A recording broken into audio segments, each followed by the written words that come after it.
there is a reason why when we address what's going on with the Charlie Kirk murder case against Tyler Robinson, we know that this is a dog and pony show.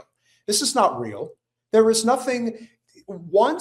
Remember, we covered this at the very beginning when they paved over the crime scene. The second that happened is the second everything else gets thrown out the window. You don't need to hear anything else because you already know that this is an inside job. What's the more interesting part of this story is the little cracks that our little friend, and I use that term loosely, of course. Colin, I need Candace's tweet, please, to go in conjunction with this. So, little Ben Shapiro, who's going to get smashed, he's going to get smashed in the face really hard tonight, and you'll see why. Candace Owens, breaking news, Ben Shapiro just confessed on his show that while Charlie was being transported to the hospital and bleeding out to death, his security was on the phone with Charlie's security receiving updates. I knew it, I knew it, I knew it. Someone explained to me why during the minutes while Charlie was dying in the backseat of the car, Charlie's security team was providing updates to Ben Shapiro's team rather than focusing entirely on saving Charlie's life and finding the killer again. I don't even give a shit about that. What in the flying fuck does Ben Shapiro have to do with this phone call? I will remind you all that Brian Harpole, one of the security members who was in that car en route to the hospital, is currently suing me and is using Ben Shapiro's lawyer. 3 times. Think you're better than me, Paul? Didn't you say you're hanging here all day, you're higher than me, you're better than me? Yeah, well, I don't miss you. You're not. I'm a father. I can think that you are not better than me at all. Yeah, I'll keep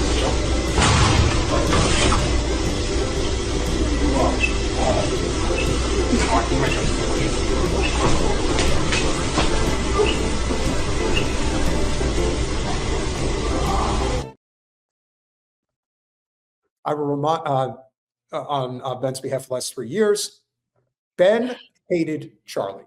Everyone knew that. So why the hell was this demon receiving updates in the that is a Candace?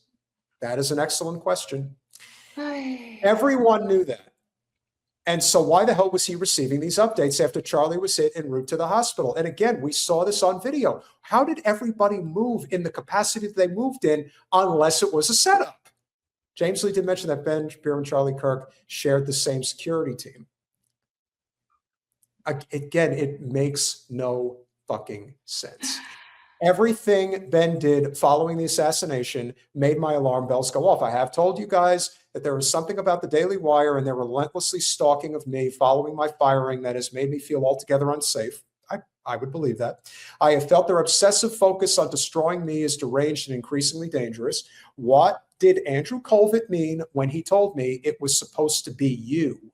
Why did Turning Point betray Charlie so quickly by allowing Ben to open an AmFest after declaring immediately that he would pick up Charlie's blood mic? Yeah, that comment always was very disturbing. Why didn't Ben mention this before today, that he was receiving status updates while Charlie was bleeding out? I clocked that Ben was too invested in this.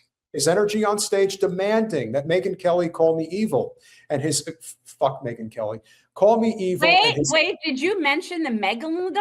I did. Oh my God. See, these are the things that I live for. I mean, it's so pleasing to me. It's the little things, Peter. It's the little things. Absolutely. Ben is satanic. Everything in my soul tells me he worships Saturn, literally. Look at his demeanor in this clip. We need to find out exactly who's on Charlie's Why would you? Saturn? Not Satan? Saturn. I worship Saturn. Yeah. So how did the response go? The response is the fun part. I remember where I was when all this was happening. I was in Los Angeles. I had sort of a breakfast/lunch meeting with somebody. And I got the news that Charlie had been shot, and my security was on the phone with Charlie's security because nobody knew what the hell was going on, while Charlie was still in the back of the car, and we were sort of getting updates along the way. At 2:40 p.m. It seems like this was a cutoff clip, Colin. I don't know what happened here. It's supposed to be longer than this. Is this a clip pulled directly from Candace's statement? I need confirmation here, Colin. Okay. I would say that just the fact that he said that, just the fact that he's admitting, yeah, we were in communication, should be deeply disturbing to anybody. Now, of course, he rambles on about how much he hates Candace. Yes, we get it. But if you need further proof that there is something really sinister going on here regarding his involvement, this was recorded the day before Charlie's assassination. Bombed Qatar, which houses a lot of Hamas officials. What happened here? And if I were to introduce just the skeptical question, will this potentially endanger America's own interests in the Middle East? So please, Ben, help me better understand the situation. If you don't mind, can you just say something about what the day itself was like for you? Yeah. Well, now think carefully, Andrew. You know, you had your pre-recorded statement that you were going to throw out there. This is Andrew Colvin, guys. This is Charlie's right-hand man. And to Candace and a lot of other people's perception, he's in on this. I believe he is. I'm not saying that he did the deed, but he 1000% knows what went on. I think he has a very guilty conscience. And the way he talks... Andrew or Ben? Andrew Colvin. Okay. He's got a very guilty conscience. It can be brief. Yeah, I know. It's so the day before, actually, I had booked an interview for him that he was not super pleased that I booked for him, but there was a good reason for doing it. But he was like, you know what? I'm tired now, and I want to focus on the tour tomorrow. So you're gonna guest host the show tomorrow. Charlie's voice is not silent. We're going to pick up that bloodstained microphone where Charlie left it. You know, what in the fuck does that mean? Like, could you just, we are totally picking up that blood-stained microphone. Do you think that do you think Ben was involved? I'm not going to speculate on this. I honestly don't know. Do I think that there's a link between Ben and Charlie and that link was somehow involved and there's people in that's between all that? Yeah, I mean, that seems like pretty obvious at this point. And the bigger glaring thing to me is just Ben's link with Ziohel. That to me is way more of the red flag in terms of his participation and involvement than it has anything to do with this kind of shit. So is this. We couldn't be, frankly, more honored to join you guys as much as we can in the fight. Thank you for that, and thank you for donating the Daily Wire $1 million. $1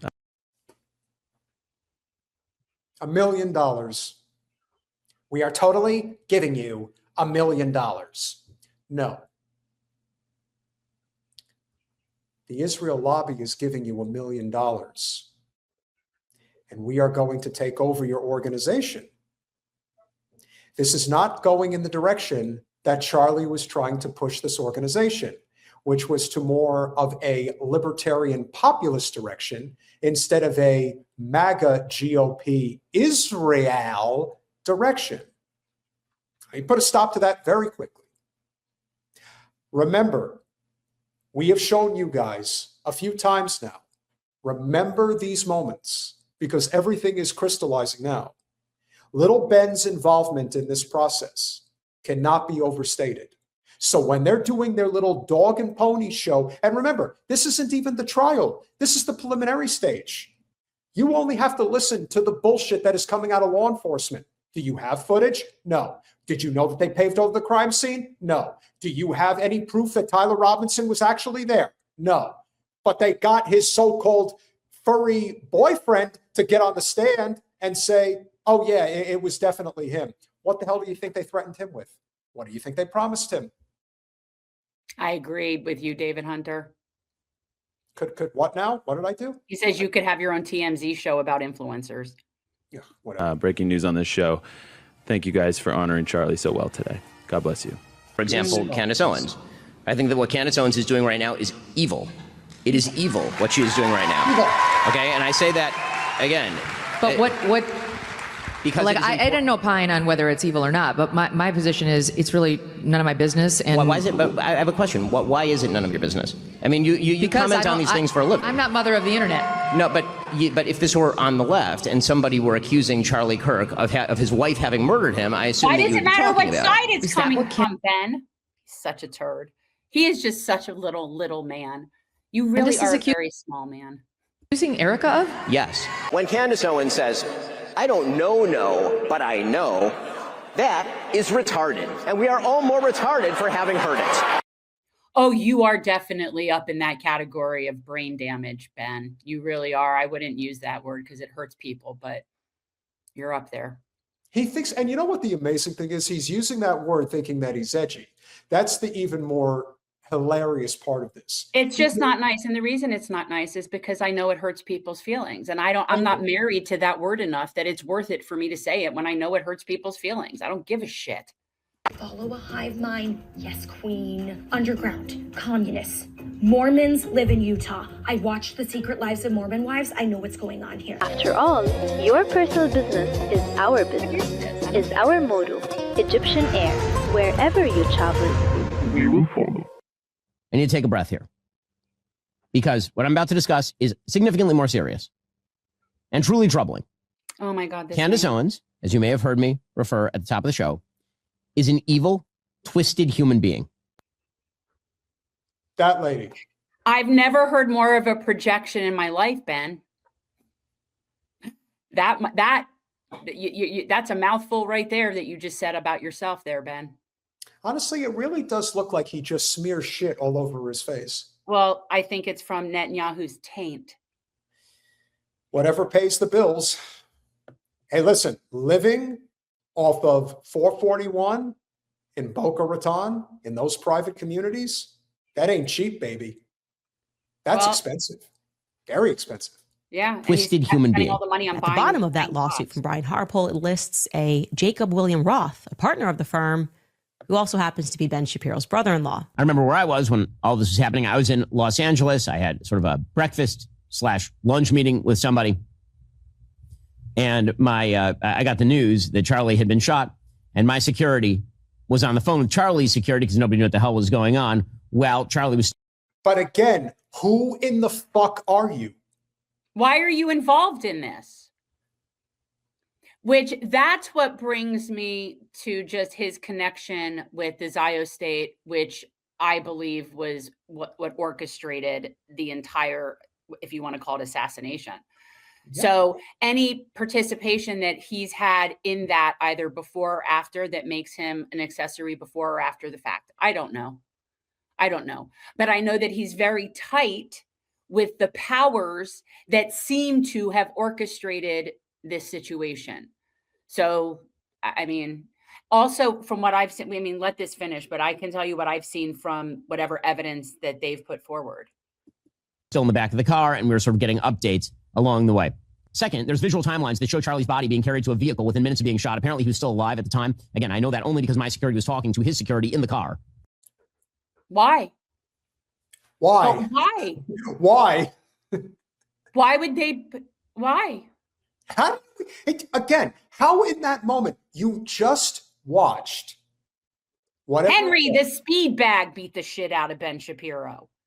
Yeah, we watched Charlie's, whatever happened. We saw a water spout of blood shooting out of his neck.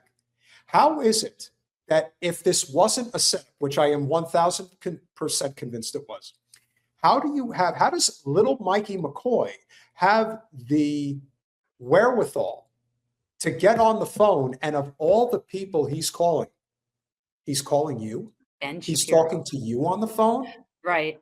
Mr. I deal directly with Satanyahu Milikowski every fucking day of the week. Exactly. We just want you to know that Israel had nothing to do with this. That's basically what you're doing. You're giving away the game. And the last thing I want to point out, and this is the thing, of all the things that I saw on the day of the assassination, this was the video that always stood out the most to me.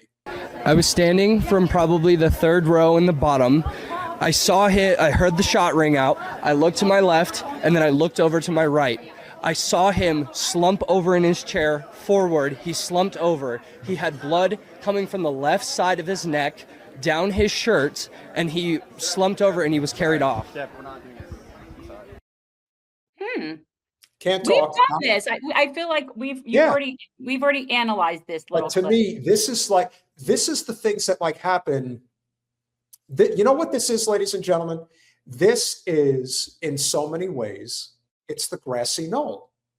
Because there were tons of witnesses that immediately ran to the smoke cloud up the grassy knoll. And yet to this day, the official report in the Warren report is 3 shots from the Texas School Book Depository. That's it. It won't go they're not going to be able to do that here like they were able to do that then. You can't. There's too many other cameras. There's too much information, social media. You can't get away with it. Now, it's up to us. It's up to people to keep talking about things so that we know that the official narrative, because the official narrative is always written by the victors. Of course. Which is why it has to be, but no, they're not going to be able to pretend and get away with it for any amount of time. And I still go to the fact, everything they're showing, every bit of evidence that they seem to have in this case is tainted. It either has a chain of custody problem, and a chain of custody problem is a real problem. And for people who, may remember, that's ultimately why OJ walked, was a chain of custody problem. It's a big problem. It matters. So every piece of evidence they have has that, which means they can't account for the whereabouts of that piece of evidence from start to finish. That's a chain of custody problem. Casey, in no way are we comparing Charlie to JFK. Oh, no. We're just talking about how history, how the report this is, whether anybody wants to admit it or not, this is, in terms of a president, obviously you had Malcolm, you had MLK, you had Bobby Kennedy. But in terms of a political figure with this amount of power, this is the biggest assassination since JFK. Like Charlie Kirk, for all intents and purposes, with the movement he built through Turning Point USA, got Trump reelected in 24. That is a very fair statement when you consider the vote splits in terms of how much the 18 to 29 demographic came out for Trump. That was the biggest surprise to most people. And if there's any organization that you can attribute that change to, it is to Charlie Kirk. When you have an organization as powerful as TPUSA with Charlie Kirk at the helm saying, we are done with Israel, that's a death sentence. Mm-hmm. And we're not singing praises of Charlie Kirk here. Correct. But we are talking about how this supposed patsy is being tried, how this is going down. And there are similarities in how these things are being handled. That's the similarity, is the cover-up issue.